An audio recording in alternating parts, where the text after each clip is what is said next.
I'm Bonnie Glaser, Managing Director of the Indo-Pacific Program at the German Marshall Fund of the United States. And I'm Jason Shu, former legislator from Taiwan and senior fellow at Hudson Institute. Welcome to the Taiwan Frontlines podcast. This episode was created in partnership with Nownews through its English language platform, Taiwan Current News. AI has rapidly become a central arena of global competition, shaping everything from national security and economic power to information ecosystems and democratic resilience. The race for AI leadership now spans energy infrastructure, semiconductor supply chains, global talent, and strategic partnerships. As nations seek to build sustainable and trustworthy technological ecosystem, at the same time, AI is transforming the information domain, enabling unprecedented advances, but also amplifying disinformation, influence operations, and cognitive warfare. Our guest today is Ethan Du, the founder of Taiwan AI Labs and a pioneering figure in Taiwan's technology ecosystem. He's best known for founding PTT, Taiwan's largest online bulletin board system. Ethan has led groundbreaking AI research across academia, government, and industry, including work at the United States National Institutes of Health and as Microsoft's Director of AI Research and Development in Asia Pacific, where he helped shape Cortana. Today, Ethan focuses on building human-centric AI for healthcare, smart cities, and democratic resilience, while also serving on key boards and advisory bodies shaping Taiwan's digital future. When you think about AI as a societal and institutional power rather than military power, what capabilities matter most for Taiwan? In particular, how do data governance, federated learning, and trust shape Taiwan's AI strategy? So in Taiwan, so when we think about AI, of course, the very basic we think about the chipset. So Taiwan is very famous in manufacturing the AI chipset. Therefore, the computing power, high-speed computing machines, that is our strength. And at the same time, we want to build a trustworthy and responsible AI solution that around the world they can adopt the artificial intelligence in a very trustworthy and responsible way. Therefore, in Taiwan, for example, we focus on the federated technology. So not only on helping the global big tech company building up the big data centers, but also we help the private companies to building up their own on-premise solutions. So the federated large language model, federated data governance, and we use the federated approach to build out the solution for the hospital and the banks. Taiwan AI Lab, we work closely with the central government and also the medical centers in Taiwan. So for example, for the medical centers, we cover 92% of the medical centers working together to set up the common data model, common protocol. So not only the computing power, but also the data governance and also the talents, the experts who have the expertise on doing the healthcare solution, they can use the federated machine box works with Taiwan AI Lab to deploy their healthcare solution. So, for example, during COVID-19, we quickly put together the federated solution that can use the trace rate collected in the decentralized hospitals. So, with the hospital medical image, we can train an AI model to identify the COVID-19 through trace rate together. You've emphasized the chips, data commons, and open source ecosystem. From your perspective, how do these capabilities help Taiwan maintain digital autonomy and reduce dependence on external platforms or foreign models? So for the capability, of course, to advance the chipset manufacturing, that is our strength. We will not only build a manufacturing company for Taiwan, but we also, for example, we collaborate with United States. We set up a campus in United States and help the world to build out the computing power manufacture capability. And at the same time, the data governance capability, Taiwan, we want to set up an example. So how we can work closely with the private and the public cloud to do the data governance. So in the AI area, for the health, for the financial bank, not only we leverage the big AI model like ChatGPT or Gemini, but also we can train in-house AI model that can work together with the big AI models. We release an open source solution to the open source data scientist group. For example, the federated platform.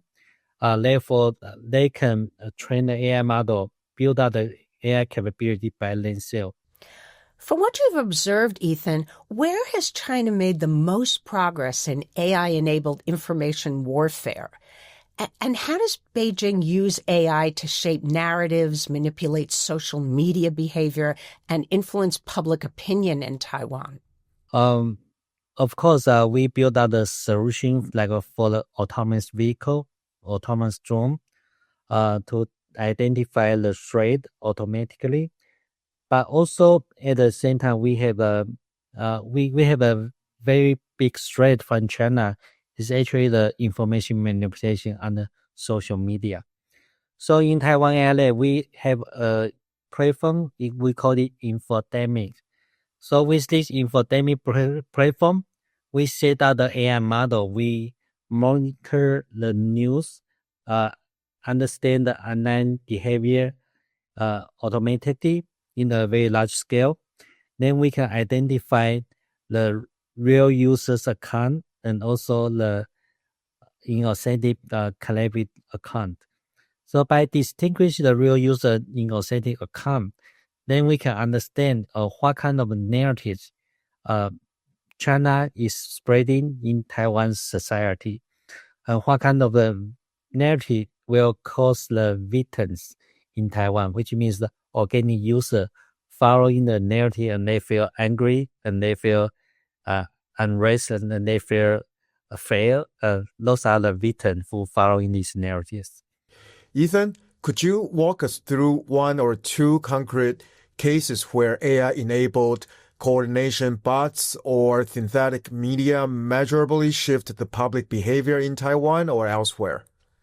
We actually look into the information space day to day, and every day there are thousands of events we are following. By following thousands of events, we can take some example. For example, during the COVID-19, there are narratives telling people Taiwan is running out of toilet paper. By this running out of toilet paper, the information manipulation happened in Taiwan first, then in Japan, then in Australia, then go to United States. So we can find the same narrative being manipulated in different countries in the same strategy. So for example, in the past, we can easily identify the troll account. They have no profile, they have no head. But later on, after we have the genetic AI, we see the troll accounts. They are troll accounts, but they look pretty authentic because they all have profile, they have timelines. And if you talk to the troll, they even can respond to you. So that's very interesting. So the troll account, starting from, we can easily identify. Later on is harder to identify by a normal user. But if we use the artificial intelligence to following the activity, we can still understand the behavior and know they are not real users. So for example, before Hamas attacked Israel, we actually see a lot of information manipulation they are creating the same narrative with different actor, different background image, but they are telling the same story. The story are saying, for example, they are telling people that Palestinians are in Gaza for thousands of years. The United States bring Israel back to Gaza, then do the genocide. So we see this kind of videos telling the same story once and once again. And a lot of them, they are spreading in Mandarin. How does AI-enabled information warfare increase the risk of miscalculation or even panic before a conflict even begins? Yeah, so if we look into the risk before Russia invaded Ukraine and before Hamas attacked Israel, we actually noticed that cyber warfare, including the information manipulation, is actually happening before the military action. And the risk is usually the very first. For example, they are trying to discredit the Taiwanese government. For example, before Russia invaded Ukraine, they are saying the Ukraine government is corrupt, for example, and they are saying Ukraine is doing genocide at the east of Ukraine. And similar to Taiwan, we actually see the information manipulation. So, for example, China is trying to attract Taiwanese people to become Chinese citizens, and they are leveraging the dual citizenship in Taiwan. They have Taiwan citizenship and China citizenship. They are trying to create the chaos. Try to reasonize that China need to protect those people, like in Kinmen. So that's one example we can see. Also, they are trying to discourage people from supporting that. They are trying to discourage the allies from supporting Taiwan or from supporting Ukraine. So, for example, before during the Russia-Ukraine war, we see the information manipulation. They are trying to pretend they are Ukrainian people, then they are attack United States support. And similar behavior we can observe in Taiwan. That during COVID-19, we see there are troll account on Twitter. They pretend they are Taiwanese people, and they attack Dr. Tedros. Because Dr. Tedros saying Taiwan have a war army attack WHO. And similar in Taiwan, we see a lot of troll account. They are trying to discredit United States supporting Taiwan. They pretend they are Taiwanese people, and they are spreading out the narrative and saying United States have armies support Taiwan is because United States once sell Taiwanese weapons, and they actually bring war to Taiwan. And we see a similar pattern in Ukraine as well. Before Russia invaded Ukraine, there's a lot of narratives spread out saying NATO and the United States bringing war to Ukraine because the NATO is United States puppet. And also, like the recent time, the Prime Minister in Japan, they have some speech saying if Taiwan happens something, then it does also matter to Japan. So this kind of narratives, we can also see under information manipulation. A lot of they are actually not Taiwanese, when we believe they are China's troll, but they are pretending they are Taiwanese, and they are saying, Japan, this statement will cause the war in Taiwan. so that's actually democracy country. We need to work together. We need to protect our democracy together. But they are they are leveraging the freedom of speech. If Taiwan could invest in only 2 or 3 AI-enabled defenses for information domain over the next few years, where would these investments have the greatest impact? I think because we are a democracy country, so we are not building out the solution to detect, to attack, or building out a solution to censorship the information. But at the same time, I would say the information warfare, they are just like an attack. So we need to identify in real time. So the real-time identification capability is important. And at the same time, we should set up the same capability. So if the forceful narrative run faster than the trustworthy narratives, then people will confuse.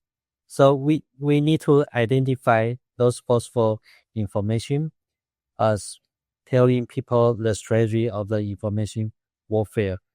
But at the same time, we want the trustworthy information can be delivered and can be amplified.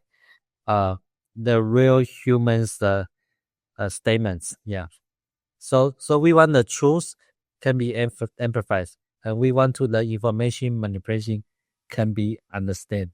People know this strategy. So it is like an anti-fraud. Anti-fraud, when we see the scan, the strategy led to the scan or led to the fraud, then we can educate our people. If you see this kind of narratives, then you need to be very careful because those narratives are actually trying to scan you. Let me just press on that, Ethan. And different countries have different ways to deal with misinformation. I know, for example, EU, legislated laws to regulate platforms. And we've had debates in Taiwan over platform regulation as well.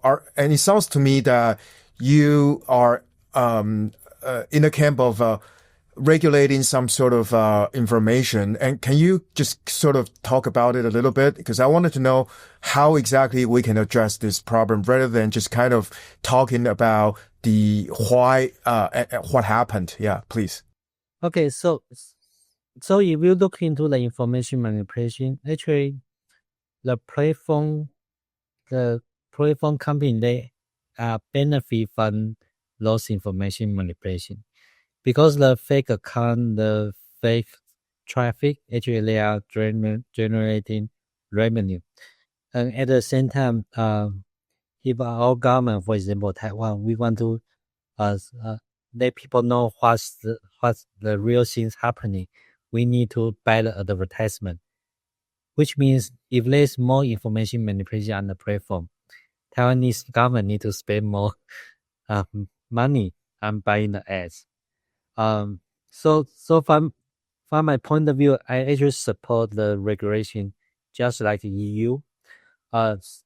So if you look into information manipulation, it's like it is actually just like a carbon dioxide. So I would like to compare. You want to have a good environment to protect the environment. We need to, if the company have a lot of emission of the carbon dioxide, we want to tax it. Then, of course, if we look into the information manipulation, if the information manipulation bring benefit to the platform, like a recent study, there are recent study saying like Facebook is benefit from the fraud traffic and the fraud advertisement. Then there should be the responsibility. The platform company should remove the information manipulation as much as possible and make it a goal to zero out it. And if not, then we should tax the platform. And from my thinking in Taiwan, the reason Taiwan have a difficulty put into regulation because the big tech platform, a lot of time, they just doesn't bother Taiwan's regulation. And I know in United States, during Biden's administration, there's also AI Bill of Right. I think those kind of efforts should we should consider and we should learn from other countries. Yeah. Ethan, as you know, there's this really intense debate underway about the utility of export controls on China, restrictions on chip sales, and whether that's the right approach to prevent China from catching up in AI capabilities, and particularly from to prevent them from applying their AI capabilities to their developments in the military realm. Obviously, some people think that if we were to use fewer export controls and just compete openly, that would be the best way to stay ahead. But that is not necessarily, I think, what is going to prevail. Right now, we seem to have a mixture, a bit of a pause in some of the U.S. Controls. Although I do think that the prevailing view in the United States is that export controls have worked to some extent, but that we actually need to close the gaps, the loopholes, in order to make them more effective. Mm-hmm. So, what's your view on this? I would say export control will help in short time, but for long run, it's not good for United States. Export control, if you look into the military solutions, a lot of them, they rely on the high-speed computing.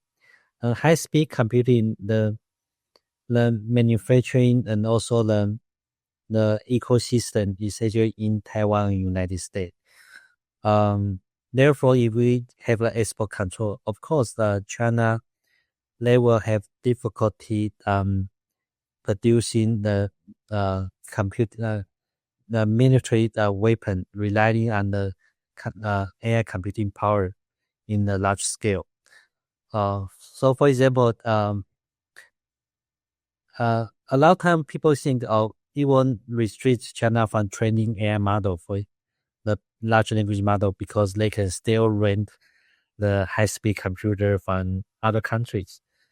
But if you put into the solution for the IoT device, for the autonomous vehicle, for the drone, those chips, they are, so every drone, every autonomous vehicle, you need additional chips, so you cannot rely on renting the computing power to train the AI. So from this point of view, if we have the export control, we can control the manufacturing speed of the China manufacturing autonomous vehicles. That's I would say that from this point of view is reasonable. But China is also manipulating, try to manufacturing the alternative chipset. Like they have their own NVIDIA-like chipset, although the generation is a couple generations away, but they are working.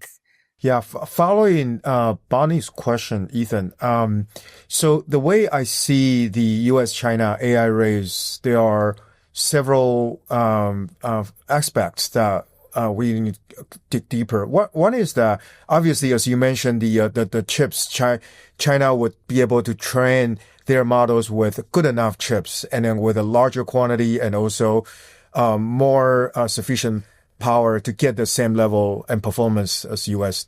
does. But my question is talent. Obviously, Taiwan is an important hub for AI, as you mentioned, of chips manufacturing.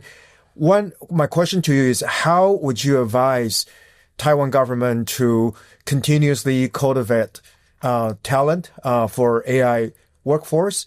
My first question. And secondly is, China obviously falls behind in the AI chips manufacturing because of the export control and etc. But it is catching up on the inferencing model, which is critical to the deployment and diffusion of the AI applications And that's also an area that you specialize in medical or in other type of applications. So what would be your suggestion or recommendations to our government who are working on this field to think about this issue on the influence side as well as on the application side as well as the talent? Okay, so I think there are three areas. One is the talent, one is the AI models, and one is the solution side.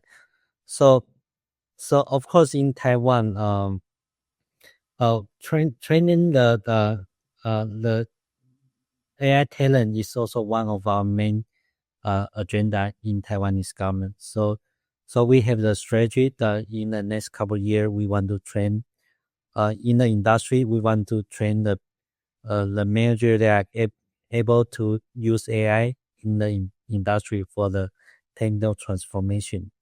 And also in the like a National Science and Technology Council, we have the project like a large language model, Taiwanese large language model. We call it TAIDE, TAIDE. So TAIDE large language model, we actually collect a set of the language model we have in Taiwan, and we have our schools that have a best student works on this large language model. So the student know how to build out the generative AI models and also know how to tune those AI models with the domestic data. And also in Taiwan AI Lab, we have the project we call it TAME, Taiwan Multiple Expert AI Model. So TAME model, with this AI model, we can have our different industry. We release this as an open source. So our industry can use this AI model to build out the solution for the healthcare, for the financial bank. And this open source model using for a particular domain, we also have a cross-source project. We call it Federated GPT, because a lot of data they are through licensing. So the Federated GPT, we have our licensed data train a good AI model. And if you pay a little fee for this licensed model, so Taiwan AI Lab is like a base AI university, train those AI model, and this AI model can go to your company and you can further tune for your usage. This part is already being used in different particular domain. This is why we build up the talent's capability, and we also build up the industry capability and adopting the solution. And you also mentioned in China, I think Taiwan and China, we are doing good thing. We are doing very good in small AI model, open source AI models. But for the cross domain, I would say United States is still the world leader in terms of cross domain AI model. Like we have ChatGPT, we have Gemini, we have Cloud, and also for the programming, or also for Suno for the music. So if the cross source AI model, I believe the United States is still the world leadership. But for the open source, the AI model for the particular domain, Taiwan, China, we have a lot of adoptions. Yeah. We've been talking with Ethan Du, who is the founder of Taiwan AI Labs and a leading thinker on AI and technology, not only in Taiwan, but also globally. Thanks so much for joining us, Ethan. Thank you, Bunny. Thank you, Jason.